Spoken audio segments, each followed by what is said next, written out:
Commander Jake Morrison sat in his captain's chair aboard the USS Frontier, watching the stars drift past through the main viewing window. It was his third month exploring the outer rim of human space, mapping new systems and looking for planets that might support human colonies. The work was routine but important. Earth needed new worlds to house its growing population. The bridge was quiet except for the soft hum of the ship's engines. Lieutenant Amy Foster monitored the communication systems while Ensign Ben Clark kept watch on the navigation controls. They had been traveling for 6 days without seeing anything more interesting than a few asteroids and some gas clouds. That changed when Amy suddenly sat up straight in her chair. Her fingers moved quickly across her control panel as she adjusted the ship's receivers. A frown crossed her face as she listened to something through her headset. "Commander Morrison," she called out, "I'm picking up a transmission. It's not like anything we've heard before." Jake turned his attention to his communications officer. "What kind of transmission?" "It's coming from the direction of the Kepler system, about 12 light years away. The signal is strong, but the language is completely unknown. The computer can't translate any of it." Amy paused to listen again. "Sir, there's something else." The tone sounds desperate. Jake stood up and walked over to Amy's station. "Can you put it on the main speakers?" The bridge filled with a strange musical voice. The words were impossible to understand, but even without translation, everyone could hear the fear and urgency in the speaker's tone. The voice rose and fell, in patterns that seemed almost like crying. "How long has this been broadcasting?" Jake asked. "The signal started about 10 minutes ago. It's being transmitted on multiple frequencies, like they're trying to reach anyone who might be listening." Amy looked up at her commander. "Sir, I think this is a distress call." Jake nodded slowly. First contact with an alien species was something every human space captain had trained for, but no one expected it to happen like this. "Set course for the source of the transmission. Maximum speed." The USS Frontier changed direction and accelerated toward the unknown signal. As they traveled, Amy continued working on the translation problem. The ship's computer slowly began to recognize patterns in the alien language. After several hours, they managed to decode enough words to understand the basic message. The transmission was indeed a distress call. The aliens called themselves Epherians, and they were begging for help. Their entire civilization was under attack by something they called the Devourers. Entire worlds had been destroyed, and their military forces were losing badly. When the USS Frontier finally arrived at the edge of the Kepler system, Jake ordered the ship to stop at a safe distance. Through the ship's powerful telescopes, they could see signs of massive destruction. Several planets showed evidence of recent bombardment, and debris from destroyed spacecraft drifted throughout the system. "Commander, I'm receiving a direct transmission," Amy reported. "It's directed at us specifically. Put it on screen." The main viewing window changed to display the image of an alien being. The creature was tall and thin, with pale blue skin that seemed to shimmer like crystal. Its large eyes were filled with tears, and its voice shook with emotion as it spoke. In heavily accented English, "Please, unknown ship, we detected your arrival. I am Ambassador Veltar of the Zephyrian Empire. We have been trying to contact any spacefaring species that might help us. Our people are dying." Jake stepped forward. "This is Commander Jake Morrison of the Earth vessel USS Frontier. We received your distress call. What kind of help do you need?" The alien's face showed surprise and hope. "Earth, we have heard rumors of your species, but we thought you were still confined to your home system. Commander Morrison, my people have ruled 17 star systems for over 3,000 years. We have technology that can manipulate gravity and energy weapons that can destroy asteroids. But none of it works against our enemy." Veltar's image flickered as explosions lit up the background behind her. "The Devourers are not like any enemy we have ever faced. They are part machine, part living creature. They consume everything in their path, turning whole worlds into empty rock. They learn from every battle and adapt to our weapons. What destroys them today will be useless tomorrow. Jake felt a chill run down his spine. An enemy that could defeat such an advanced civilization would be a serious threat to humanity as well. How long do you have? There's perhaps hours. Our homeworld of Ethros is under direct attack. Our remaining fleet is making a final stand, but we cannot hold much longer. The ambassador's voice broke. Commander, we offer you anything you desire. Technology, territory, resources. We only ask that you help us survive. Jake looked around his bridge. His crew was staring at the screen with expressions of shock and concern. This was far beyond anything a single exploration ship could handle. Ambassador, I need to contact my superiors on Earth. We will need time to organize a proper response. Time is something we do not have, Veltar replied. But please hurry. We are sending you all our data on the Devourers. Perhaps your people can find a solution that we could not. The transmission ended, leaving the bridge in silence. Jake immediately ordered Amy to establish communication with Earth. It took several hours for the message to reach home, and for a response to come back. The reply came directly from Admiral Carl Weber, head of Earth's Space Defense Forces. His face appeared on the main screen, looking serious and determined. Commander Morrison, return to Earth immediately. We're calling an emergency session of the Global Military Council. This is bigger than just one alien species asking for help. During the journey back to Earth, Jake studied the data that Veltar had sent. The information painted a terrifying picture. The Devourers had already consumed dozens of worlds. They moved like a plague across the galaxy, leaving nothing alive behind them. Their technology combined the worst aspects of machines and living creatures, making them nearly impossible to stop. When the USS Frontier reached Earth, Jake was immediately summoned to a meeting at military headquarters. The room was filled with generals, admirals, and government officials from around the world. They had all studied the Zephyrian data and understood the threat. Admiral Weber stood at the head of the table. Ladies and gentlemen, we face a choice. We can ignore this plea for help and hope the Devourers never reach human space, or we can act now while we still have allies to fight beside us. General Rick Barnes, a veteran of many conflicts, spoke up. The Zephyrians are clearly more advanced than us. If their weapons can't stop these Devourers, what makes us think we can do better? Dr. Maya Patel, Earth's leading expert on alien biology, had been studying the Devourer data for days. She stood up slowly, her face pale but determined. Because we're different from them. The Zephyrians fight like civilized beings. They use clean energy weapons and follow rules of warfare that have existed for thousands of years. But we're not civilized, not really. We're predators who learn to use tools. The room fell silent as her words sank in. Admiral Weber nodded grimly. Dr. Patel is right. The question isn't whether we can match their technology. The question is whether we're willing to fight dirty enough to win. The vote was close, but the decision was made. Earth would answer the Zephyrians' call for help. But they would do it in their own way, using methods that would make their alien allies uncomfortable. The galaxy was about to learn what humans were really capable of when pushed to their limits.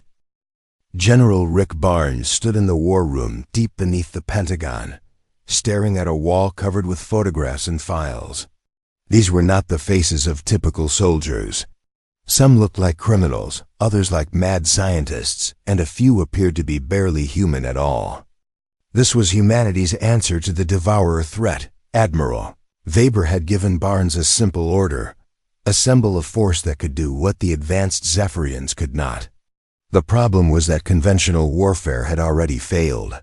The Devourers adapted to every weapon, learned from every tactic, and seemed impossible to defeat through normal military means, Doc Barnes picked up the first file. Colonel Nina Cross had been quietly removed from active duty 3 years ago, after her methods in the Martian Rebellion became too extreme for regular military command. Her psychological warfare techniques had broken enemy morale completely. But they also gave her own superiors nightmares. The general made a secure call to a private military facility in Alaska. When Nina's face appeared on the screen, Barnes could see the cold intelligence in her eyes that had made her both feared and effective. "Colonel Cross, we have a mission that requires your special skills," Barnes said without introduction. Nina smiled, but there was no warmth in it. "How special are we talking about, General? The kind that keeps you awake at night. The kind that works when everything else fails." Barnes transmitted the Zephyrian data to her terminal. "Study this. Then, assemble your team. We leave in 48 hours. While Nina reviewed the files, Barnes moved on to his next recruitment. Dr. Alex Stone worked in a laboratory hidden beneath the Antarctic ice sheet. Officially, the facility did not exist. Unofficially, it was where Earth's military developed weapons that violated several international treaties. Alex answered the secure communication line himself. His lab coat was stained with substances that Barnes preferred not to identify, and his eyes held the wild look of someone who spent too much time alone with dangerous ideas. "General Barnes, how delightful to hear from you," Dr. Stone said in a voice that was too cheerful for someone surrounded by biological weapons. "I assume this is about our new alien friends and their little pest problem. Can you help us, Doctor?" Alex's grin widened. "Oh, I think I have just the thing. You see, I've been working on some organisms that might find alien technology quite tasty. They're very adaptive, very hungry, and completely without moral constraints." Barnes felt a chill run down his spine. "How quickly can you prepare them for deployment?" "They're ready now. I've been waiting for an excuse to test them in real conditions." Alex held up a small container, filled with what looked like ordinary dirt. This little sample could consume an entire spaceship if given the right conditions. The third recruitment was the most difficult. Marcus Kane was being held in a maximum security prison on the moon, serving a life sentence for crimes that were classified beyond top secret. The Berserker program had turned him into something that was technically still human, but barely. When Barnes arrived at the lunar facility, the warden met him with obvious relief. "General, I have to tell you, keeping Kane here is getting harder. Every day. The modifications you people made to him are getting stronger. He broke out of his cell twice last week, and we only caught him because he chose to come back." Marcus was waiting in the visiting room, his hands chained to the table with restraints designed for someone with 10 times normal human strength. His body showed the signs of genetic modification: muscles that were too large, scars that formed strange patterns, and eyes that reflected light like an animal's. "Hello, General," Marcus said in a voice that sounded like gravel. "I hear you have a job for me. The kind of job that might get you killed." Barnes replied honestly. Marcus laughed, and the sound made the guards step back. "General, I stopped being afraid of death the day your scientists put me in their machines. The only thing I fear now is boredom." Barnes slid a tablet across the table, showing images of the devourers. Marcus studied them with professional interest, tilting his head like a predator examining potential prey. "Interesting," Marcus said after a few minutes. "They're organized, efficient, and they follow patterns. That makes them predictable." He looked up at Barnes with a smile that showed teeth that were slightly too sharp. "When do we leave?" The final piece of the puzzle was Captain Julie Morgan, Earth's best intelligence analyst. Unlike the others, she was still considered completely human and completely sane. Her job was to find the Devourer's weaknesses and exploit them. Julie was already waiting in Barnes's office when he returned from the moon. She had been studying the Zephyrian data for days, and her findings were disturbing. "General, the Devourers aren't just advanced. They're connected," she said, pointing to her analysis on the wall screen. "Every individual unit shares information instantly with every other unit. That's why they adapt so quickly to new weapons. When one learns something, they all learn it." Barnes nodded. "That sounds like an advantage for them." "It is, but it's also their greatest weakness. A hive mind that shares everything also shares vulnerabilities. If we can introduce chaos into their system, confuse their information network, we might be able to turn their greatest strength against them." Julie pulled up more data showing Devourer communication patterns. "They've never encountered a species that fights the way we do. They expect logical, predictable behavior. But humans don't always act logically, especially when we're desperate." Over the next 2 days, Barnes assembled the strangest military force in human history. Nina Cross brought her team of psychological warfare specialists, soldiers who had been trained to break enemy minds rather than just enemy bodies.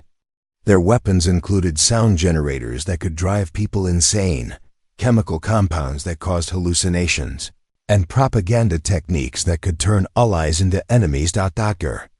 Stone arrived with containers of biological weapons that even he admitted were dangerous to handle. His organisms had been designed to consume any form of technology, breaking down metals and plastics while reproducing at incredible speeds. He also brought nanomachines that could rewrite DNA and computer viruses that could adapt to any system. Marcus Kane came with 12 other berserkers, each one a former human who had volunteered for genetic modification in exchange for reduced prison sentences. They were faster, stronger, and more aggressive than normal humans, but they were also unstable and difficult to control.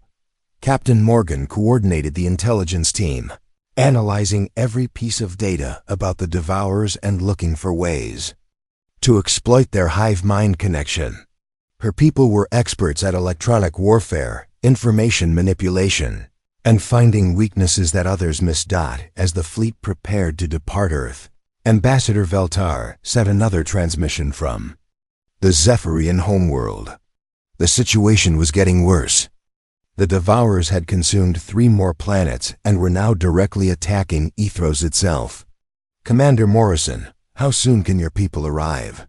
Veltar asked, her crystalline features showing signs of exhaustion and despair. Jake Morrison, now promoted to Admiral and placed in command of the rescue mission, looked around at the collection of misfits and monsters that Earth had assembled. "We'll be there in 6 days, Ambassador. Tell your people to hold on." After the transmission ended, Admiral Weber approached Morrison with a worried expression. "Admiral, are you sure about this? We're sending some very dangerous people to represent humanity." Morrison nodded grimly. "Admiral, the Zephyrians asked for our help. They didn't ask for us to be nice about it. Sometimes you need monsters to fight monsters." The human fleet departed Earth orbit carrying weapons that violated the laws of civilized warfare and soldiers who had volunteered to become something beyond human. They were heading toward a battle that would determine not just the fate of the Zephyrian Empire, but humanity's place in the galaxy. As the ships entered hyperspace, Marcus Kane stood in the cargo bay with his fellow berserkers, checking their equipment one final time. His enhanced hearing picked up the worried conversations of the regular crew members, and he smiled. "Don't worry," he said to his team. "They're afraid of us, but they should be afraid of what we're going to do to the enemy." The galaxy was about to learn what happened when humans decided to stop being civilized. The human fleet dropped out of hyperspace at the edge of the Ethros system and immediately saw the horror that awaited them. The beautiful crystal cities of the Zephyrian homeworld were half destroyed, their gleaming towers reduced to broken fragments. Massive black ships swarmed around the planet like insects, each one the size of a city block. Admiral Morrison stood on the bridge of his flagship, watching the battle through the main screen. Zephyrian warships fired their advanced energy weapons at the Devourer fleet, but the alien attackers simply absorbed the energy and used it to grow stronger.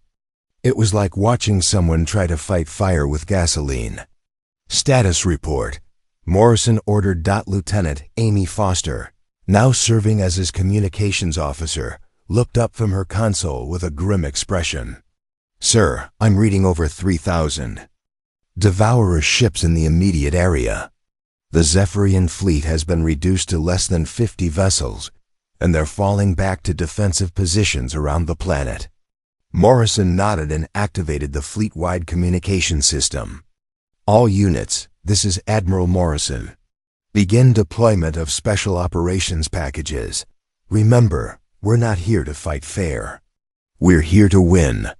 On the assault ship Fury, Colonel Nina Cross prepared her psychological warfare team for the strangest battle of their careers.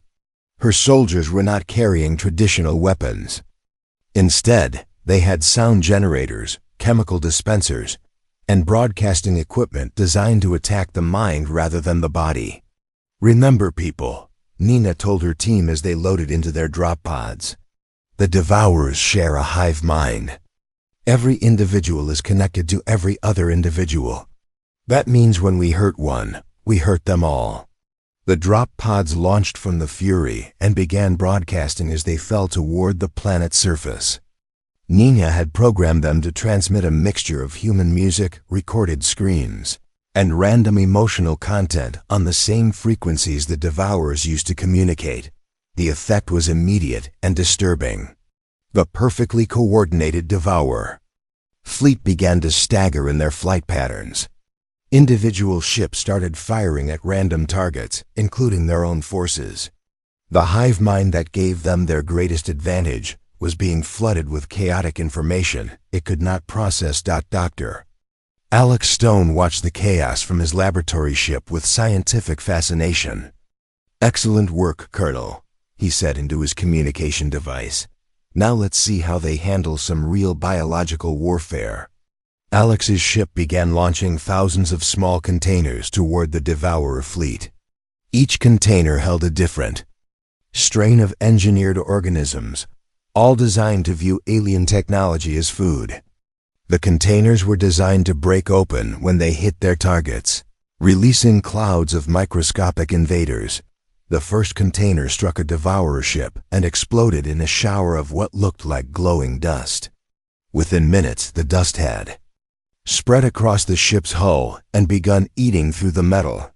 The Devourers tried to repair the damage, but the organisms adapted faster than their technology could respond.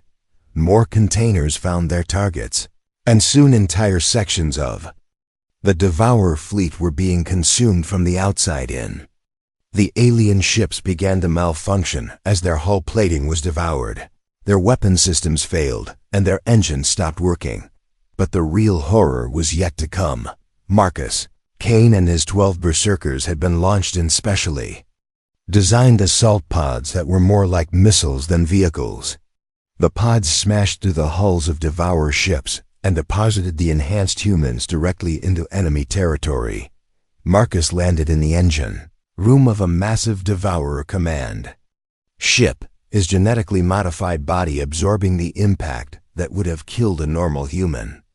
Around him, the ship's interior was a nightmare mixture of organic tissue and mechanical components. Cables that looked like veins pulsed with energy, and walls that appeared to be made of living metal shifted and moved like breathing. The Devourers inside the ship were equally disturbing.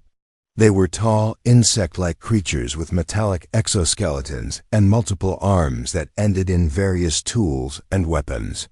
When they saw Marcus, they attacked with coordinated precision, moving like parts of a single organism. But Marcus was no longer entirely human. His modified reflexes allowed him to dodge their attacks, while his enhanced strength let him tear through their metallic bodies with his bare hands. More importantly, his psychological conditioning had removed his ability to feel fear or mercy. He fought like a wild animal that had learned to use weapons. The other berserkers were equally effective. They moved through the Devourer ships like a plague, killing everything in their path and using captured alien technology to destroy their targets from within. The Devourers had never encountered enemies who could survive in the vacuum of space, who felt no pain, and who seemed to enjoy the act of killing. Captain Julie Morgan coordinated the information warfare assault from her command ship. Her team had been studying the Devourer communication network during the battle, and they had found exactly what they were looking for. "Admiral Morrison," Julie called over the communication system, "we've located the primary communication hub. It's that massive ship in the center of their formation. If we can take it out, we can cut off their hive mind connection." Morrison looked at the ship Julie had identified.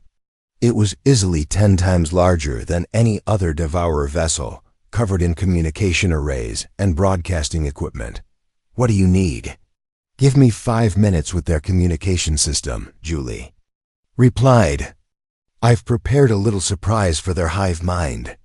Julie's team launched a coordinated cyber attack against the Devourer communication hub. Using quantum interference and carefully designed information viruses, they began feeding false data into the alien network. The Devourers' perfect coordination started to crumble as different parts of their fleet received contradictory orders. Some Devourer ships began attacking their own allies, believing them to be enemies. Others tried to retreat in different directions at the same time, causing massive collisions. The hive mind that had made them invincible was being turned into a weapon against itself. Ambassador Veltar watched the battle from her command bunker, deep beneath the planet's surface. She had expected the humans to join the conventional space battle, using their ships to fight alongside the remaining Zephyrian fleet. Instead, they had unleashed something that defied her understanding of civilized warfare. "What are they doing to the Devourers?" she asked her military advisor, a elderly Zephyrian with crystal formations covering half his face. The advisor's voice was filled with a mixture of awe and horror. "They're not fighting them, Ambassador. They're destroying them from within. They're using fear, disease, and madness as weapons." On the surface of Ethros, the few remaining Zephyrian military units watched as human drop pods landed in the ruins of their cities. But instead of soldiers, the pods contained Dr. Stone's biological weapons. The organisms immediately began consuming the Devourer ground forces, turning their own technology against them. The Devourers had conquered dozens of worlds by adapting to every weapon used against them. But they could not adapt to chaos, could not counter madness, and could not defend against enemies who refused to follow any rules of warfare.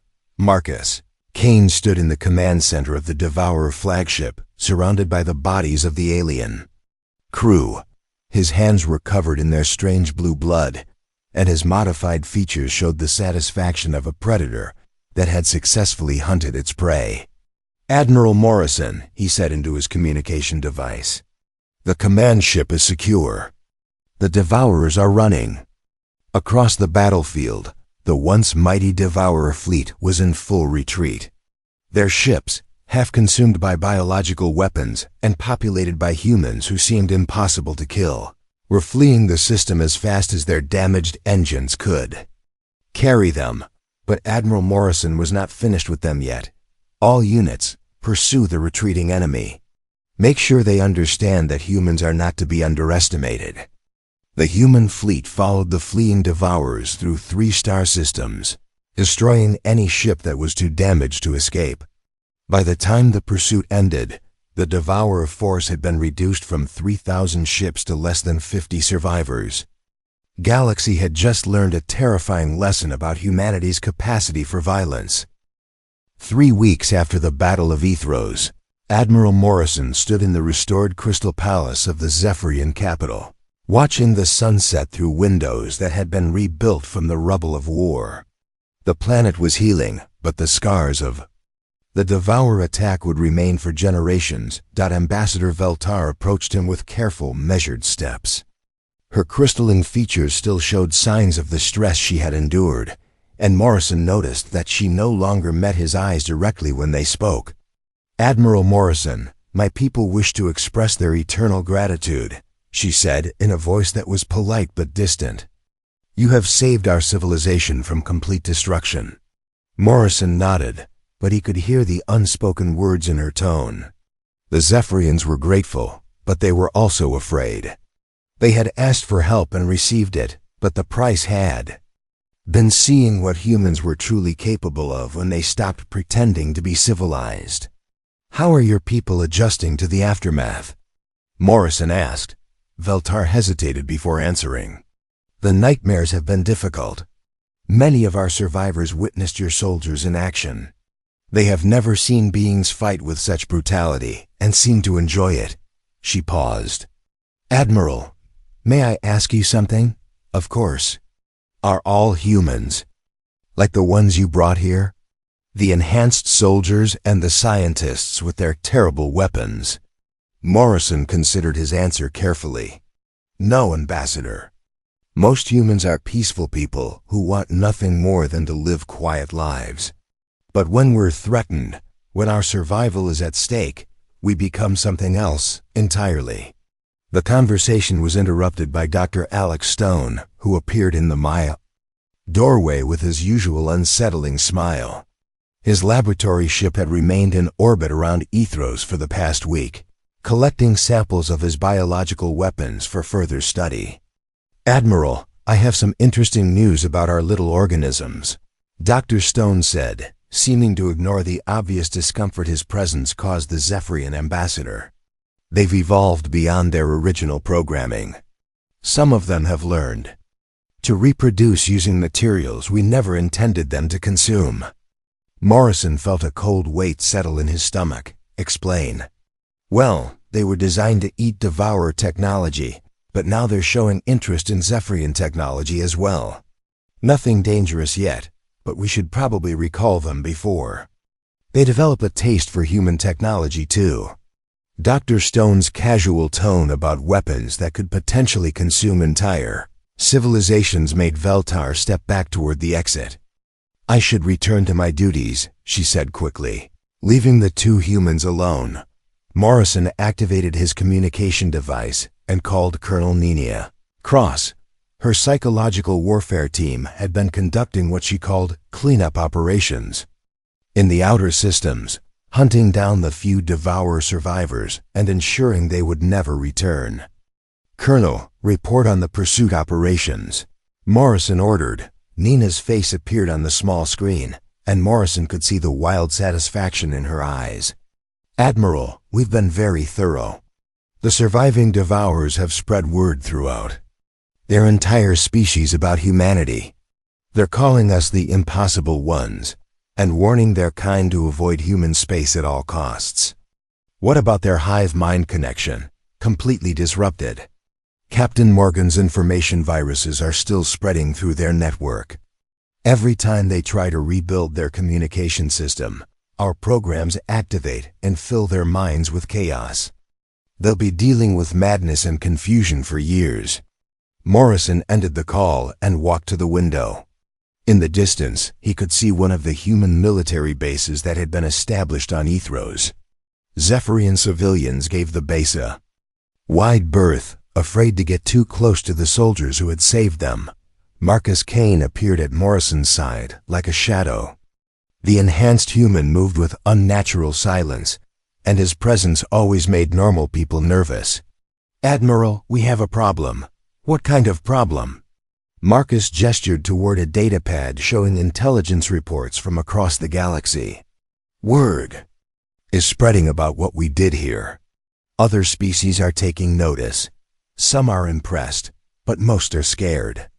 They're starting to form defensive alliances against humanity." Morrison studied the reports.